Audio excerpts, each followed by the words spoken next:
Hi friends, എല്ലാവർക്കും സമ്പറ്റ്സിൻ്റെ പുതിയൊരു എപ്പിസോഡിലേക്ക് സ്വാഗതം. നമ്മൾ കുറച്ച് നാളായിട്ട് ഒരു ആഫ്രിക്കൻ്റെ പേരിന് 2-3 പേരിനെ എടുത്തിരുന്നു.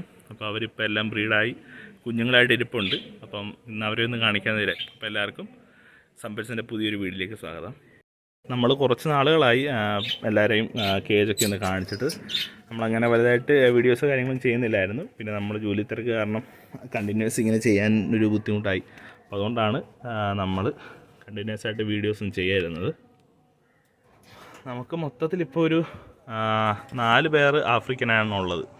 ഇതിനകത്ത് ഒന്നുണ്ട്, ഇതിനകത്തിൽ, പിന്നെ അതിനകത്തിൽ, പിന്നെ ഇതിനകത്തിൽ, അങ്ങനെ 4 പേർ ആഫ്രിക്കനാണ് ഇപ്പോൾ ഉള്ളത്. പിന്നെ ഒരു 3 പേർ നോർമൽ ലവ് ബേഡ്സുമാണുള്ളത്. നോർമൽ ലവ് ബേഡ്സ് അല്ല, ഒരു സ്പാങ്കിളുണ്ട്, പിന്നെ 3 റെഡ് ഐ, അങ്ങനെയാണ്. പിന്നെ നമ്മൾ ഒരുപാട് പണ്ട് ഈ വീഡിയോസ് കാണുന്ന ഒരുപാട് ബേഡ്സൊക്കെ ഉണ്ടായിരുന്നു ഇവിടെ അല്ല. അതിനെല്ലാം നമ്മൾ വിറ്റ് ഇപ്പോൾ ഇത്രേ ഉള്ളൂ. നമ്മൾ ആഫ്രിക്കനെ കുറിച്ച് കൂടുതലായിട്ട് ചെയ്യുന്നത് വെച്ചാൽ നമ്മൾ നേരത്തെ കൂടുതലും നമ്മൾ ചെയ്യുന്ന ലവ് ബേഡ്സിനായിരുന്നു, നോർമൽ ലവ് ബേഡ്സിനൊക്കെ ആയിരുന്നു. ഇപ്പോൾ നമ്മളത് വിട്ടിട്ട് കുറച്ച് ആഫ്രിക്കനെ ചെയ്യാൻ തുടങ്ങി. അപ്പോൾ ഇപ്പോൾ നമ്മളൊരു 4 പേരിനെ തൽക്കാലം എടുത്തിട്ടാണ്. ഇപ്പോൾ അവരൊക്കെ ബ്രീഡായിട്ടിട്ടുണ്ട്. ഇപ്പോൾ പിന്നെ പെയ്യനെ നമുക്കിനി ബേഡ്സിനെ എടുക്കാനുള്ള പ്ലാനാണ്. ഇത് നമ്മൾ കുറച്ച് നാളായാലും എടുത്തുള്ളൂ, ഏകദേശം 1 മാസമായുള്ളൂ. 1 മാസം കഴിഞ്ഞു. ഇത് 2 ഒപ്പലൈനാണ്. ഇപ്പോൾ ഒരു എഗ്ഗിങ്ങിനൊരു ടെൻഡൻസി ആയിട്ട് കയറിയിരിക്കുകയാണ്. ഇപ്പോൾ ഒരു വീക്കായിട്ടുള്ളൂ നമ്മൾ ബോക്സ് വെച്ച് കൊടുത്തിട്ട്. ഇതിൻ്റെ മെയിലെന്ന് പറയുന്നത് green peach, female lutino peach. ഒപ്പലൈനാണ്, 2 പേരും ഒപ്പലൈനാണ്. മെയിൽ നമ്മൾ DNA ഉള്ളതാണ് എടുത്തത്, ഫീമെയിലിന് DNA ഇല്ല, പക്ഷേ കൺഫേം പെയറാണ്. ഇവർ എഗ്ഗിങ്ങിനൊക്കെ റെഡിയാണ്, പക്ഷേ എഗ്ഗ് ചെയ്ത് തുടങ്ങിയിട്ടില്ല. നെസ്റ്റൊക്കെ വെക്കുന്നുണ്ട്, പക്ഷേ എഗ്ഗ് ചെയ്ത് തുടങ്ങിയിട്ടില്ല. താമസിയാതെ എഗ്ഗ് ചെയ്യുമെന്ന് വിചാരിക്കുന്നു. എഗ്ഗ് ചെയ്യുന്നുണ്ടെങ്കിൽ നമ്മളൊരു വീഡിയോ ആയിട്ട് ഒരു ദിവസം കാണിക്കാം. പിന്നെ നമ്മൾ ഇവർ ഒരു ഗ്രീൻ മാസ്ക് പെയറാണ്. അവരെ നമ്മൾ എടുത്തിട്ട് കുറച്ച് നാളായുള്ളൂ, ഏകദേശം ഒരു 1.5 മാസമായുള്ളൂ എടുത്തിട്ട്. ഇവിടെ എടുത്ത് 1 വീക്ക് കഴിഞ്ഞപ്പോൾ തന്നെ ഇവർ എഗ്ഗ് ചെയ്തിട്ട് 5 എഗ്ഗ് ഉണ്ടായിരുന്നു. അതിനകത്ത് 3 പേരെ നമുക്ക് ആച്ചായിട്ട് കിട്ടിയായിരുന്നു. പക്ഷേ ഒരാൾ ഡെത്തായിപ്പോയി. പിന്നെ 2 പേരെ നമുക്ക് ഈ ഒരു വളർച്ചയെത്തി കിട്ടി. ഇപ്പോൾ ഇവരൊരു ഹാൻഡ് ഫീഡിന് സൈസായിട്ടുണ്ട്. ഹാൻഡ് ഫീഡിങ് ആരെങ്കിലും വേണമെങ്കിൽ നമുക്ക് കൊടുക്കാവുന്നതാണ്. ഇപ്പം നല്ലൊരു പാരൻസാണ്. കാരണം നമ്മൾ എടുത്തെടുത്ത് നല്ലപോലെ ബ്രീഡ് ആയിക്കൊണ്ടിരുന്നൊരു ബേഡ്സാണ്. നമ്മൾ എടുത്ത് ഒരു 1 വീക്കിനുള്ളിൽ അവർ ബ്രീഡാവുകയും ചെയ്തു. പക്ഷെ ഇവർ നമുക്ക് ഇച്ചിരി പേടിയാണ്. മാസ്ക് വെറൈറ്റി അല്ലെങ്കിൽ ഇച്ചിരി പേടിയാണ്. അവർ നമ്മളെ കാണുമ്പോഴേ പറന്നു പോകുന്നതാണ്.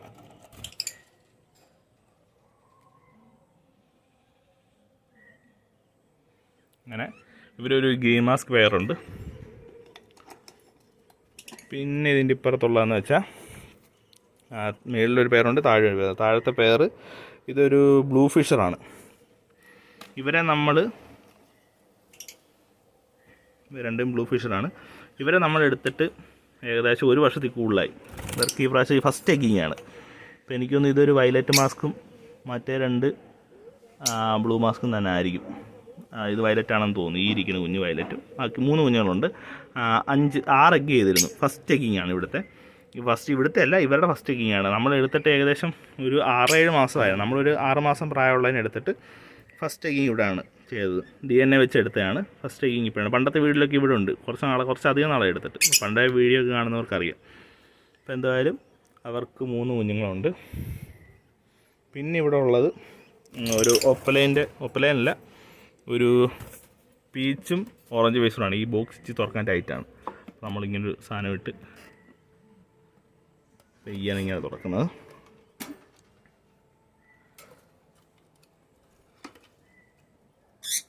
ഇവർക്ക് ഒരു കുഞ്ഞാണുള്ളത്. ഇവർ 6 എഗ്ഗ് ചെയ്തായിരുന്നു. 1 എഗ്ഗ് ഇവരെടുത്ത് കളഞ്ഞു. പക്ഷേ ഒറ്റ കുഞ്ഞിനെ വിളിച്ച് വളർന്ന് കിട്ടിയിട്ടുള്ളൂ. ഇവരുടെ ഫസ്റ്റ് എഗ്ഗിങ്ങാണ്. ഇവരുടെ ഫസ്റ്റ് എഗ്ഗിങ് എന്നല്ല, മെയിൽ നമ്മുടെ കിടന്നൊരു മെയിലാണ്. പഴയ വീഡിയോസൊക്കെ കാണുന്നവർക്കറിയാം. നമുക്കൊരു ലൂട്ടിനോ പീച്ചും ഗ്രീൻ പീച്ചൂടെ ഒരു പെയറായിരുന്നു. അതിനകത്ത് ഗ്രീൻ പീച്ച് കുറച്ച് നാൾ മുമ്പ് ഡെത്തായി പോയായിരുന്നു. എന്താണെന്നുള്ളത് നമ്മളിവിടെ ഉള്ളതുകൊണ്ട് ഇല്ലാത്തതുകൊണ്ട് കാര്യമായിട്ട് ശ്രദ്ധിക്കാൻ പറ്റിയില്ല. അപ്പോൾ പീച്ച് ഫീമെയിൽ ഡെത്തായിപ്പോയി. അത് കഴിഞ്ഞപ്പോൾ നമ്മൾ ഓറഞ്ച് ബേസിനെ ഫീമെയിലിനെ എടുത്താണ്, DNA ഫീമെയിലിനെ എടുത്താണ്. അവരിപ്പോൾ ഫീമെയിലിനെ എടുത്തിട്ട് ഒരു 2 മാസമായുള്ളൂ. പക്ഷെ അവർ ബോക്സ് വെച്ച് കൊടുത്ത് എഗ്ഗ് ചെയ്തു. എഗ്ഗിന് എല്ലാത്തിനും റിസൾട്ട് ഉണ്ടോ എന്ന് ഞാൻ ചെക്ക് ചെയ്ത് നോക്കിയില്ല. പക്ഷേ എനിക്ക് തോന്നുന്നു ഒരെണ്ണത്തിന് ഞാൻ ചെക്ക് ചെയ്ത് നോക്കിയപ്പോൾ റിസൾട്ട് ഇല്ലായിരുന്നു. അപ്പോൾ പിന്നെ ഞാൻ ഒരുപാട് നോക്കിയില്ല. പിന്നെ ഈ കുഞ്ഞ് ഇത്രയും വളർന്നുകൊണ്ട് ഇനിയിപ്പോൾ ബാക്കി എഗ്ഗ് വരുമെന്ന് തോന്നുന്നില്ല. എന്തായാലും അവരുടെ ഒരു കുഞ്ഞിനെ നമുക്ക് കിട്ടിയിട്ടുണ്ട്. അത് ഏത് കുഞ്ഞാണെന്ന്, ഓറഞ്ച് ഫേസ് ആണോ ഗ്രീൻ ഇത് പീച്ച് ഫേസ് ആണെന്ന് അറിഞ്ഞുകൂടാ. കുറച്ചുകൂടെയൊക്കെ ആകുമ്പോൾ അറിയായിരിക്കും. അങ്ങനെ മൊത്തത്തിൽ നമുക്ക് 4 ആഫ്രിക്കൻ്റെ പേരുള്ളതിനകത്ത് 3 പേര് എഗ്ഗ് ചെയ്ത് കുഞ്ഞുങ്ങളായിട്ടിരിക്കുകയാണ്. ഒരാൾ എഗ്ഗ് ചെയ്യാൻ ഇങ്ങനെ ടെൻഡൻസി കാണിക്കുന്നുണ്ട്. എന്തുവാ നമുക്ക് നോക്കാം. പിന്നുള്ളത് നമ്മുടെ 3 പേര് ലവ് ബേഡ്സാണ്, നോർമൽ ലവ് ബേഡ്സ്. ഇവിടെ ഒരു പേര്, ഇവിടുത്തെ ഒരു പേര്, ആ ബാക്കി ഇരിക്കുന്നത് ഫീമെയിൽ, അതൊരു ഇതാണ്, റെഡ് ഐ ആണ്. ഇതിരിക്കുന്ന നോർമൽ, ഇതാണ് അതിൻ്റെ മെയിലും. ഈ ബാക്കി ഇരിക്കുന്ന ഒരു കുഞ്ഞും, പിന്നെ ഈ താഴെ ഉള്ളത് മറ്റൊരു കുഞ്ഞ്. അവരിപ്പോൾ ഇറങ്ങിയിട്ട് ഒരു 2 വീക്ക് ആയതേ ഉള്ളൂ. ഈ ആഴ്ച അവരെ പിടിച്ച് മാറ്റിയിടണം. സെൽഫായിട്ട് ഈറ്റിംഗ് ഒക്കെ സ്റ്റാർട്ട് ചെയ്തിട്ടുണ്ട്. അപ്പോൾ ഈ വീക്ക് പിടിച്ച് മാറ്റിയിടാമെന്ന് വിചാരിക്കുന്നു. പിന്നെ നമുക്ക് അതിൻ്റെ ഇപ്പുറത്ത് നമുക്ക് അടുത്തൊരു പേർ വരുന്നത് ഇതിൻ്റെ മെയില് സ്പാങ്ക്ലിൻ മെയിലും ഫീമെയിൽ റെഡ് ഐവാണ്. അപ്പോൾ അവരുടെ ഫസ്റ്റ് എഗ്ഗിങ് അല്ല, 2-3 തൊട്ട് എഗ്ഗ് ചെയ്തായിരുന്നു. പക്ഷെ നമ്മുടെ ആ മാർച്ച് ഏപ്രിൽ മാസങ്ങളിലായിരുന്നു. അപ്പോൾ അതുകൊണ്ട് ഓവർ ഹീറ്റായിട്ട് കുഞ്ഞുങ്ങളൊന്നും നമുക്ക് വിരിഞ്ഞ് കിട്ടിയില്ല. പക്ഷെ ഇപ്പോൾ വിരിഞ്ഞിട്ട് കുഞ്ഞുങ്ങൾ വിരിഞ്ഞ് റിസൾട്ടുണ്ട് കാണാം. എനിക്ക് തോന്നുന്നു 2 കുഞ്ഞുങ്ങളാണെന്ന്, എല്ലാം വളർന്ന് കിട്ടിയില്ല. ഒരു കുഞ്ഞുങ്ങളുണ്ട്, അവരതിൻ്റെ കവർ ചെയ്ത് നിൽക്കുകയാണ്. 2 കുഞ്ഞിനെ രാവിലെ ഞാൻ കണ്ടായിരുന്നു. ബാക്കിയെല്ലാം എഗ്ഗും കേടായിപ്പോയി. അത് കാണാം. ബാക്കിൽ ഒരു കുഞ്ഞുങ്ങളുണ്ട്. അതിൻ്റെ ഇതിൻ്റെ പേരൻറ്റിൻ്റെ മെയിൽ സ്പാങ്കിളിനും ഫീമെയിൽ റെഡ് ഐവാണ്. പിന്നെ നമ്മുടെ ലാസ്റ്റ് പെയറെന്ന് പറയുന്നത് എനിക്ക് തോന്നുന്നു 2 നോർമൽ ഒരു പെയറാണ്. അതായത് മെയിലും നോർമലും ഫീമെയിലും നോർമൽ ലവ് ബേഡ്സ് തന്നെയാണ്. ഇവരെ നമ്മൾ ഫീമെയിൽ ഇവിടെ വളർന്നിറങ്ങിയ കുഞ്ഞുങ്ങളാണ്. മെയിലിനെ നമ്മൾ പുറത്തുനിന്ന് എടുത്തതാണ്. ഇവരുടെ ഫസ്റ്റ് എഗ്ഗിങ്ങാണ്, 2 പേരുടെ ഫസ്റ്റ് എഗ്ഗിങ്ങാണ്. നല്ല രസമുണ്ട്. 3 കുഞ്ഞുങ്ങളുണ്ട്. നമ്മൾ ഈ 3 കുഞ്ഞുങ്ങളൊക്കെ പണ്ട് നമുക്ക് 5-6 കുഞ്ഞുങ്ങളെ കിട്ടിക്കൊണ്ടിരുന്നതായിരുന്നു. പക്ഷേ ഇപ്പം നമുക്ക് 3 കുഞ്ഞുങ്ങളെ കിട്ടുന്നുള്ളൂ. കാരണം നമ്മൾ വേറെ ഫുഡുകളോ ഒന്നും കൊടുക്കുന്നില്ല. സൺഡേ മാത്രമേ എന്തോ എഗ് ഫുഡും എല്ലാം കൊടുത്താലേ ഉള്ളൂ. ബാക്കി എല്ലാ ഡേയ്സും തിന മാത്രമേ കിട്ടുന്നുള്ളൂ. കാരണം നമ്മൾ ജോലി സംബന്ധമായിട്ട് ഇവിടെ ഇല്ലാത്തതുകൊണ്ട് ബാക്കിയുള്ള ഡേയ്സിൽ വേറെ എക്സ്ട്രാ ഫുഡൊന്നും കൊടുക്കുന്നില്ല. തിന മാത്രമേ കൊടുക്കുന്നുള്ളൂ. അപ്പോൾ അതുകൊണ്ടാണ് ഈ 2 കുഞ്ഞുങ്ങളെ കിട്ടുന്നത്. അല്ലെങ്കിൽ നമ്മൾ കൊടുത്ത ബേഡ്സിനെല്ലാം നല്ലപോലെ എന്തെങ്കിലും വെറൈറ്റി ഫുഡ്സൊക്കെ കൊടുത്തു കഴിഞ്ഞാൽ 5-6 കുഞ്ഞുങ്ങളെ കിട്ടാറുള്ളതാണ്. അപ്പോൾ ഇത്രയും ബേഡ്സാണ് നമുക്ക് ഇപ്പോൾ ഇവിടെ ഉള്ളത്.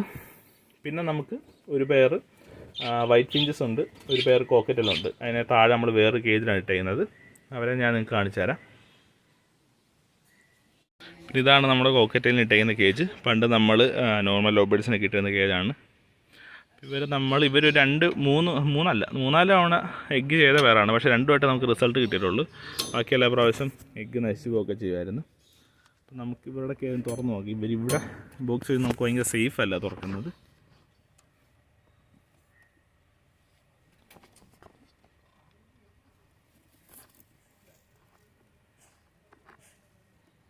കാണാം, അവർ 2 പേരും അടയിരിക്കുന്നുണ്ട്. പകൽ കൂടുതൽ സമയം മെയിലാണ് അടയിരിക്കുന്നത്. മെയിലും ഫീമെയിൽ 2 പേരും ചേർന്നാണ് അടയിരിക്കുന്നത്. പക്ഷേ അവർ ഇച്ചിരി പേടിയാണ്, എന്നാൽ ഇച്ചിരി അഗ്രസീവാണ്. മെയിൽ നല്ല അഗ്രസീവാണ്. അപ്പോൾ വരും ദിവസങ്ങളിൽ ഇവരുടെ ബാക്കി ഡീറ്റെയിൽസൊക്കെ നമുക്ക് വീഡിയോയിലൂടെ കാണിക്കാം. അപ്പോൾ അതുവരെ എല്ലാവർക്കും ബൈ.